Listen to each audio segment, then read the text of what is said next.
За 3 месяца боестолкновений в Донбассе киевская власть так и не смогла подавить восстание народного ополчения. Бездарное командование, тысячи убитых солдат и катастрофическая нехватка финансирования – все это не дает киевскому режиму надежду на победу. Призывы Киева к НАТО оказать военную помощь были проигнорированы. Ведь пока что конфликт на востоке Украины выглядит локальным, а попытки спровоцировать Россию на вступление в войну с Украиной не сработали. Следующей попыткой Киева стал сбитый украинскими военными гражданский самолет.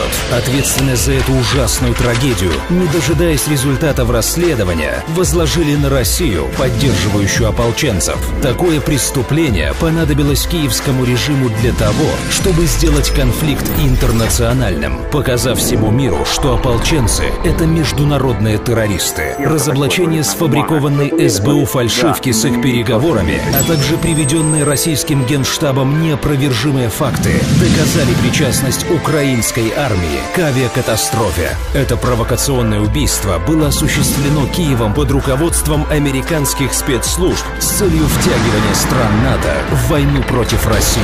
Но зачем американцам эта война? Затем, чтобы поправить свои экономические проблемы, ровно так же, как они делали это в Первой и Второй мировых войнах. Обвинение России в агрессии позволяет ввести финансовые санкции, замораживающие активы российских структур, что позволит списать сотни миллиардов долларов и облегчить запредельное долговое бремя США. Нарушенные экономические отношения с Россией ухудшат состояние европейской экономики, ослабят ее положение в конкурентной борьбе с Америкой, а дестабилизация банковской системы будет стимулировать отток капитала в США для поддержания долларовой пирамиды.